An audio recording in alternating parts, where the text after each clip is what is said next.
You're listening to Career Ready, and I'm Coach K. Getting you ready for your corporate career.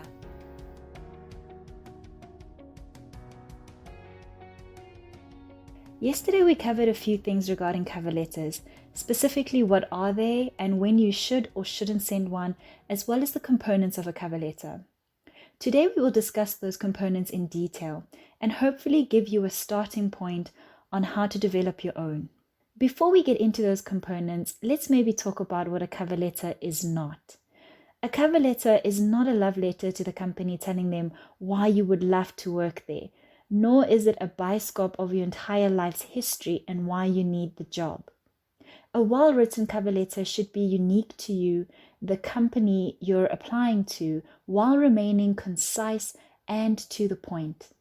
It should introduce you to the hiring manager or company, inform them of how you heard of the position or who referred you to that position, and it should also detail how your specific skills or experience is a fit for that position, while including a prompt for continued discussion or feedback by providing your contact details. Yesterday, I mentioned my 7 parts or components of a cover letter, which include, if you remember correctly, 1. Your address and contact details, 2. The date of application, 3. The receiver's address and contact details, 4. A greeting or salutation addressed to the receiver, 5. The body of the cover letter, 6. A closing statement, and 7. Your signature. First, let's look at your address. Always be mindful to protect your personal information, so it doesn't necessarily need to be your full address with the street number and all, but your suburb or city will do, together with your email address and a contact number. Second, the date. The date is the day that you are submitting the job application. Thirdly is the receiver's address and contact details. This information is seldom provided in the job spec, so you might need to do some research. Either Google the company headquarters or related branch and use those details. Fourth is the greeting or salutations. Sometimes the job spec will include the name of the contact person for that specific job post. If that is the case, then you will address your cover letter to them. But if it does not, then you can do a few things since you want the letter to be as personal as possible.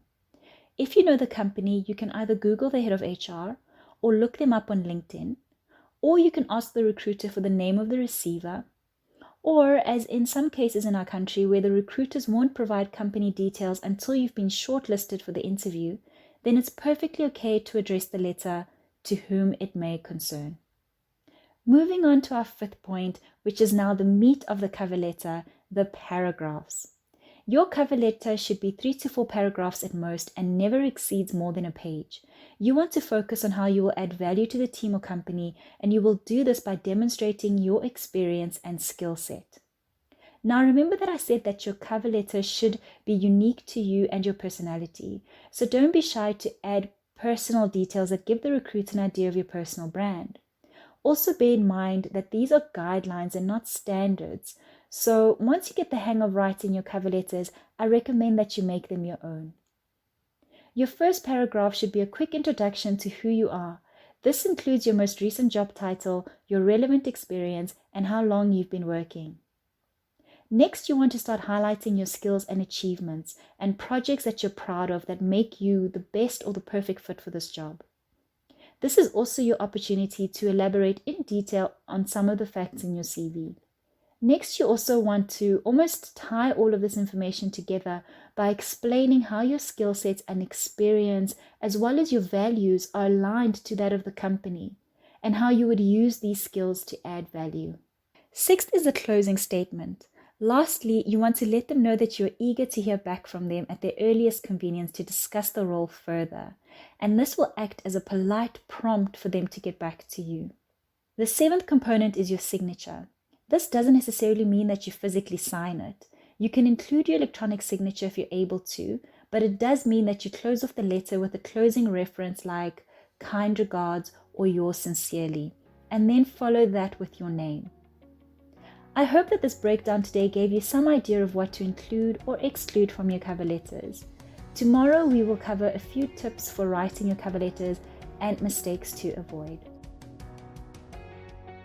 That's it from me today. Thank you so much for joining. You can continue the conversation with me on LinkedIn by following my hashtag QMCareerCoaching, or on Instagram, Facebook, YouTube, as well at Hello Coach K. Or if you prefer, you can send me an email at info@hellocoachk.com. See you next time.